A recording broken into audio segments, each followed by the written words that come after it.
Hello again, everyone. Welcome to this week's edition of Focus Vandalia. My name is Rich Hopkins. I'm the communications manager for the city. And today we are coming to you from Vandalia Butler High School. We're inside. The administrators and the teachers and other staff are going through the results of a very realistic active shooter training program that took place before the first day of school. Vandalia Butler High School was bustling with activity on that day before the first day of the school year as teachers and staff participated in a large-scale training on how to handle an active shooter in the building. Police and fire crews from across the region also participated in the training. It's critical for our police staff to go through these types of training exercises in conjunction with the school district, so we know how to respond in a large scale capacity of any type of critical incident, whether it's an active threat, whether it be in a fire evacuation or whatever it might be. It's important that our staff are involved in that.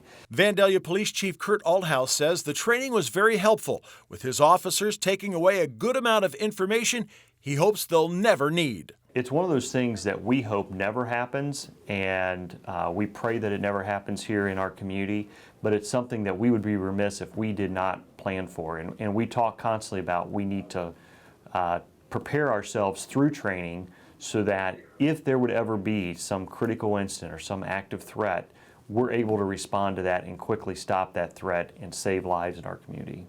Vandalia Fire Chief Chad Follick also participated in the drill and says he came away with a better understanding of how to manage a large-scale crisis. We got a lot of valuable intelligence out of it, and we're going to look at some of the things we did right, some of the things we did wrong, and try to make some improvements in some of our procedures and policies. While the training in August was geared towards school administrators and emergency responders, Vandalia's Police Division and Crime Prevention Officer do offer training for anyone facing an active shooter situation. We offer a number of different training programs to people. We hold a number of different programs throughout the year that the public are invited to come to. One of those that is really has gotten a lot of interest in the community is the Run, Hide, and Fight program. And basically where we tell people, depending on where you're at, if there was an active incident going on, is you've got to make a quick decision. Do you run from that incident? Can you hide and avoid being a target? Or do you fight back? Chief Follick says this large-scale drill could only happen in a community with a school district that understands the importance of interagency cooperation. I think our school system's partnerships with public safety, both police and fire, with us and the township, are outstanding. The superintendent's reached out several times.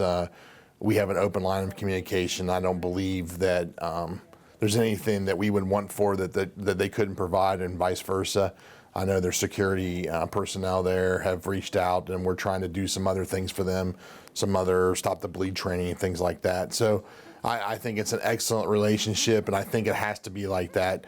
It is, one of the largest life hazards we are faced with every day in the fire department is our school buildings. So we want to be prepared for any eventuality there, but also have a good partnership so we can do some prevention work and education and things like that. Active shooter training events like this one are important because it keeps everyone on the same level and prepared if something like this were actually to occur.